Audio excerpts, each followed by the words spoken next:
On va avoir un cas d'usage en quelque sorte avec la gestion durable de l'eau sur le vignoble de Provence, et je propose du coup à Nicolas Garcia, qui est directeur du syndicat Côte de Provence, de me rejoindre. Où est-ce qu'il est caché? Le voilà. Et vous pouvez l'encourager et le soutenir en l'applaudissant quand même.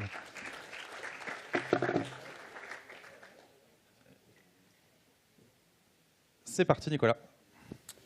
Donc, Nicolas Garcia, je suis directeur du syndicat des Côtes de Provence. En fait, dans ce que je vais vous présenter, c'est plus général, c'est-à-dire qu'on va se positionner à l'échelle du vignoble et comment la filière, en fait, donc, met en place une stratégie pour pérenniser le vignoble par rapport à cette problématique eau. Donc, globalement, contexte économique, Côte de Provence, c'est essentiellement du rosé, 90%. On est un vignoble, c'est 20 500 hectares à peu près, 920 000 hectos de production.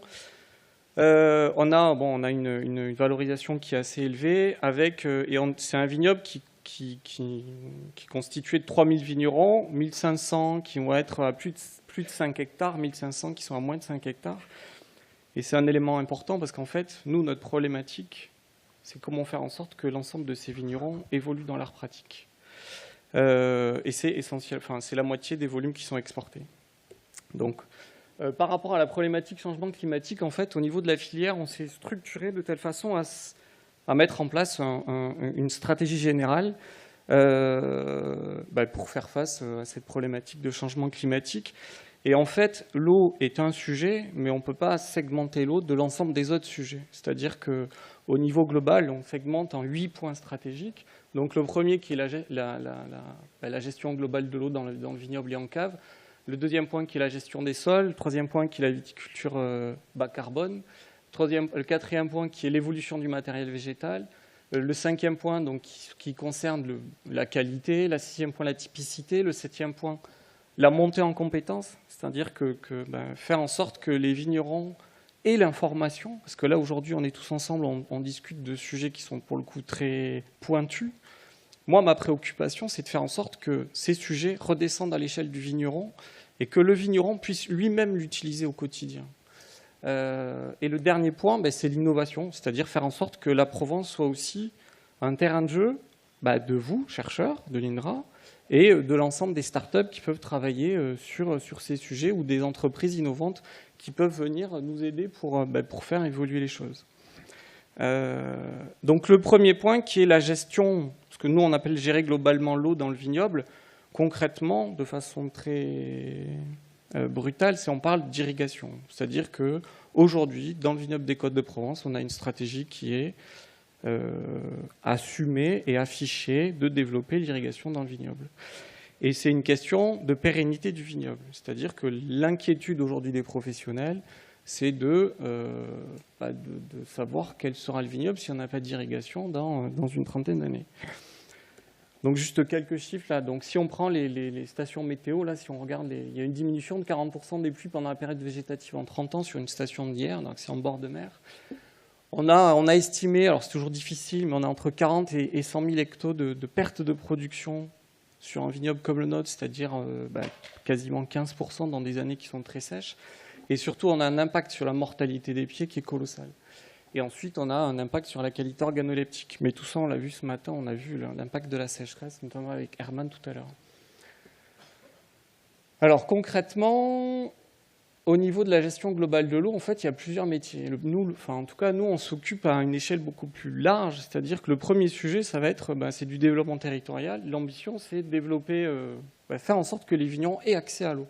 C'est-à-dire que le vignoble fait 20 000 hectares. Si on ajoute les IGP, dans le département du Var, on doit arriver à 28 000 hectares.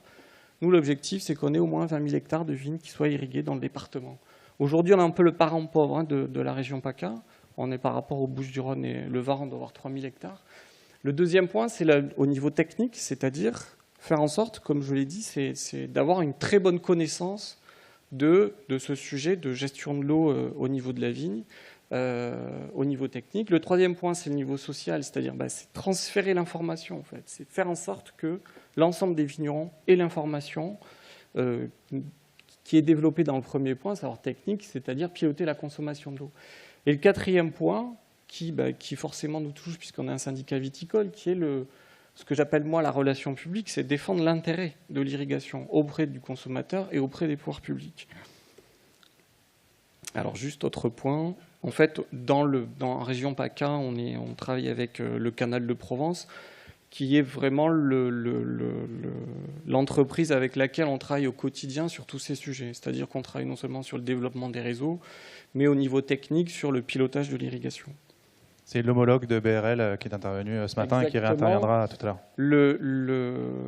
L'une des particularités du canal, c'est qu'il y a beaucoup de canalisation. Donc c'est Juliette qui en parlera tout à l'heure, mais c'est des canalisations sécurisées, c'est des réseaux sécurisés d'eau qui sont développés dans l'ensemble du territoire. Et donc on a le Var qui est une zone sur laquelle ces réseaux sont moins bien développés que dans les autres départements. D'où l'ambition de développer cette irrigation.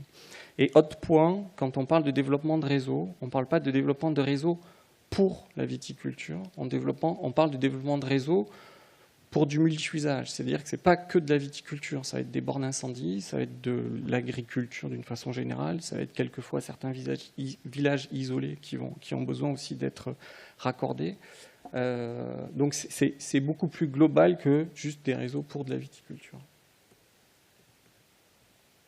Et juste autre point, en fait, l'un des sujets, c'est pour montrer un peu la politique volontariste de la filière sur le sujet, c'est que, en fait, pendant 20 ans, les vignerons se sont battus pour essayer de développer des réseaux d'irrigation sans trop de succès, parce que c'est des montants financiers qui sont colossaux. Hein. Juste pour l'une des grosses canalisations dont on a besoin, qui devrait traverser, qui devrait aller de Toulon jusqu'à Vidauban, c'est des investissements de 150 millions d'euros. Donc c'est des investissements dont on a besoin de financement public pour ça. La filière a décidé en fait, ils participent à l'investissement. C'est-à-dire que c'est de l'investissement immatériel. C'est-à-dire à chaque fois qu'un vigneron va demander une borne, il va payer un montant de 4 000 euros par hectare pour avoir cette borne et pour pouvoir irriguer un hectare de vigne. Et ça, c'était pour aussi participer à l'investissement, c'est-à-dire qu'on participe à 30% globalement de l'investissement. Et c'est aussi pour booster le développement de ce réseau et pour montrer que la filière est actrice et volontariste sur le sujet. Donc en gros, aujourd'hui, la cartographie, c'est 3500 hectares de vignes irriguées, essentiellement sur le pourtour méditerranéen et sur la Sainte-Victoire. Donc 85%, ça vient de la SCP, d'où l'importance de cet acteur dans le territoire. Société Canal de Provence, je le Exactement, Société Canal de Provence. Et 94% des surfaces qui sont actuellement irriguées le sont en goutte à goutte. Et aujourd'hui, toutes les nouvelles surfaces qui sont irriguées le seront par le goutte à goutte. Est-ce que c'est une condition d'accès à l'irrigation requise par vous, SCP ou les... Aujourd'hui, c'est les SCP dans le cadre de leur contrat qui imposent ça. Et parce qu'après, il y a aussi les problèmes de pression qui font que les canons, ça ne fonctionne pas, quoi. Il faut qu'on irrigue au goutte à goutte. Et en gros, si on arrivait à l'objectif, ça représenterait 4% de l'utilisation globale de l'eau par le canal de Provence qui est utilisé à aujourd'hui. Ça, c'est juste une parenthèse, c'est juste une carte postale. Pour dire que c'est beau chez vous. Je me suis permis de l'eau, mais elle est salée, donc on n'a pas étudié la désalinisation encore. Mais c'est juste une invitation. Deuxième sujet, donc piloter la consommation de l'eau. Donc c'est un petit peu la bonne dose au bon moment. C'est-à-dire, c'est encore une fois comment on fait pour essayer. L'une des ambitions des professionnels, c'est vraiment faire en sorte de faire monter en compétence l'ensemble des vignerons et qu'il y ait une technicité très forte sur le sujet. Est-ce que là aussi c'est une condition d'accès? C'est-à-dire que si je ne mets pas en place une stratégie d'irrigation de précision, je n'aurai pas accès à l'eau d'irrigation? C'est pas une condition d'accès parce qu'on ne peut pas aller jusque-là. Pourquoi? Et qu'on n'est pas, si vous voulez, aujourd'hui, on n'a pas développé des outils suffisamment simples et suffisamment précis pour aller jusqu'à ce niveau-là. Il y a des pilotages, ça c'est le logiciel, c'est Vintech, Marc Gély qui le développe. Enfin, ça, c'est les capteurs de flux de sève, donc c'est Fruction avec l'ASCP qui développe. Donc il y a une somme d'outils qui existent. Aujourd'hui, la difficulté, c'est qu'il faut que chacun des vignerons se les approprie, et surtout, il faut que ce soit simple d'usage. Et quand j'entendais parler tout à l'heure de chambre à pression, j'estime, moi, à mon échelle, que chaque vigneron ne pourra pas se lever à 3 heures du matin pour faire des relevés de chambre à pression.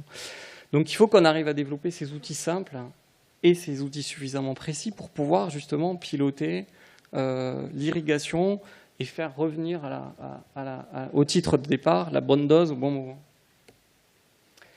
Alors je l'ai dit tout à l'heure, la stratégie d'irrigation, oui, c'est affiché, on veut avoir une stratégie d'irrigation sur le vignoble, mais pas que. Comme l'a dit tout à l'heure Herman, et j'aimais bien son discours, quand il dit, à un moment donné, on a tout un tas d'outils qui existent, puis à un moment donné, on ne peut plus, quoi. Donc on utilise l'irrigation. Donc ça doit vraiment être comme le dernier recours. Exactement. L'irrigation doit être le dernier recours, et ça, on le présente comme tel auprès des vignerons. Donc en parallèle de ça, c'est le deuxième axe du point stratégique, c'est-à-dire qu'on travaille sur les sols, on travaille sur la démocratisation des couverts végétaux, on travaille sur l'augmentation des taux de matière organique dans les sols. Aujourd'hui, on est à 0,5% de matière organique dans les sols en Provence en moyenne. Donc il faut qu'on arrive à monter ces taux de matière organique. Donc on a un projet de développement des sols vivants, justement avec la chaire d'INRA de Dijon. Et on a d'autres sujets comme l'introduction massive de matière organique à la plantation, de telle façon à essayer de faire monter très rapidement les taux de matière organique dans les sols. Mais tout ça pour vous dire que ce n'est pas que le sujet de l'irrigation qu'on travaille. Encore une fois, c'est beaucoup plus complexe que ça à l'échelle d'un vignoble et au niveau stratégique. Et pareil, on en a parlé tout à l'heure, c'est l'évolution du matériel végétal. Donc là, c'est l'intégration de cépages qui sont adaptés à la sécheresse. Donc on en avait choisi 5, dont la Georgitico, Calabres, Xinomavro, Moscofilero, Verdero, qui sont adaptés à la sécheresse et qui ont aussi des qualités organoleptiques qui donnent des résultats au niveau des vins qui correspondent à ce qu'on veut avoir nous aussi. Et ensuite, on est en train d'intégrer des cépages résistants. Ça, c'est une deuxième carte postale. Et ça c'est une invitation un peu plus particulière à vous, chercheurs de l'INRA, en fait, parce qu'en Provence, on est en bas, à droite, et on a toujours du mal à vous faire venir chez nous. Et concrètement, on a vraiment besoin de vous. Je vais pas détailler cette slide, mais si vous voulez, dans les politiques de transfert qu'on a, c'est-à-dire qu'au moment où on a, dans la réflexion sur le changement de pratique, on a vraiment besoin de vous. Quand vous venez, souvent dans les débats qu'on a en interne, entre techniciens, c'est toujours très difficile de les mettre d'accord sur certains sujets. Et c'est vrai que quand l'intervention de tout à l'heure là, sur les couverts végétaux, à un moment donné, ça permet d'avoir une caution scientifique qui est réelle, qui est non contestable, et sur lesquels les vignerons peuvent vraiment s'appuyer. Et ça, on a vraiment besoin de ça. Nous, notre rôle, mon rôle, c'est de vous mettre dans la salle 300, 350 vignerons. Et vous, moi, j'ai besoin de vous pour avoir ce discours-là. Est-ce qu'ils n'ont pas un peu peur Pardon ? Est-ce qu'ils n'ont pas un peu peur d'être en face de 300 vignerons ? Non, mais parce que c'est difficile. On l'a fait et ça marche très bien. Moi, ce que je mets dans le sujet, c'est que souvent on travaille avec des référents. Ce que j'appelle groupe référents, c'est des groupes de vignerons qui sont un peu des leaders d'opinion. Ce n'est pas forcément des super techniciens, mais c'est des leaders d'opinion. C'est-à-dire c'est des gens qui sont, à l'échelle de leur petit territoire, des gens qu'on écoute. Donc nous, on travaille avec ces gens-là et on les sensibilise à certains sujets qui ensuite, eux, portent la bonne parole dans leur zone géographique. On a besoin de ce relais INRA, IFV. On a besoin de consultants parce que les consultants, en fait, ce que je dis quand je fais intervenir quelqu'un de l'INRA, je suis certain de la véracité scientifique de ce que vous dites. Quand je fais intervenir un consultant, je suis certain de sa capacité de communication. C'est-à-dire que je suis certain que les 350 vignerons, quand ils sortent de la salle, ils vont se dire « ouais, il faut y aller ». L'INRA, vous avez touché les 15-20% de vignerons ultra-techniciens qui vont cautionner ce qui va potentiellement être dit, quoi.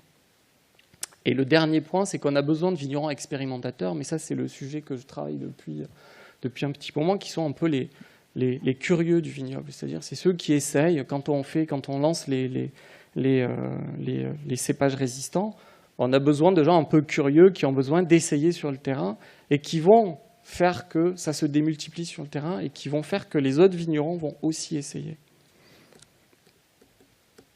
Donc à quand les influenceurs de la diffusion de la connaissance scientifique en viticulture? C'est un peu ça aussi l'appel que vous lancez?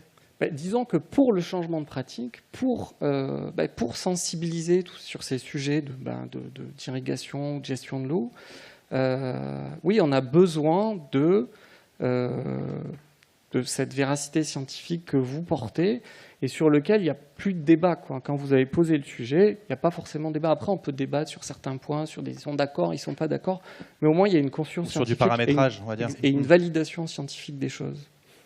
Sur les couverts végétaux, il y en a certains chez nous qui sont totalement pour, d'autres qui sont totalement contre. Bon, vous arrivez, vous dites, ok, ce que j'ai compris ce matin, c'est qu'il y a différentes situations, et donc ça peut marcher dans certains cas, et pas dans d'autres. Nous, notre rôle après, derrière, c'est de définir dans quel cas ça marche et dans quel cas ça ne marche pas. Mais à un moment donné, il faut pouvoir dire que, oui, ça fonctionne, quoi. Et ça, après, c'est le dernier point, et ça fait partie aussi du cœur de notre métier, c'est qu'à un moment donné, il faut défendre le fait qu'on ait besoin d'irriguer dans le vignoble, quoi. C'est-à-dire qu'au niveau des pouvoirs publics, au niveau de la préfecture, au niveau du consommateur, on a besoin de communiquer sur ces sujets. Et ça, c'est honnêtement, aujourd'hui, c'est très récent, en fait. Quand il y a eu un emballement médiatique l'année dernière sur ces sujets-là, et aujourd'hui, ça devient un sujet prégnant pour nous, que de pouvoir défendre ça, et de pouvoir maintenir une viticulture en milieu méditerranéen. Avec des questions qui se posent, mais que vous traitez, j'imagine, le fait que ce soit une culture non alimentaire, un produit d'exportation, donc on exporte de l'eau indirectement. J'imagine que ça fait partie des sujets de lobbying, pour ne pas dire le mot, que vous allez Je vais reprendre la première diapo d'Erban tout à l'heure, c'est que s'il n'y a pas de la vigne, en fait, il n'y a pas grand-chose derrière, quoi. Là aussi, des travaux de recherche à mener, probablement. C'est de la com grand public, là où on avait besoin encore une fois, on a besoin d'expliquer comment on travaille et dans quelle mesure on est relativement pointu sur ces sujets-là. Merci de votre attention. Merci beaucoup, Nicolas. On retient notamment de votre intervention cet appel lancé à la communauté scientifique et aux experts ici présents. Parce que c'est peut-être moins un problème de production de connaissances, on l'a vu depuis ce matin, il y a beaucoup de connaissances, mais de diffusion de la connaissance et de son opérationnalisation sur le terrain, et en particulier sur le vignoble Côte de Provence. L'invitation est lancée, mes amis. La Provence, ça vaut le coup.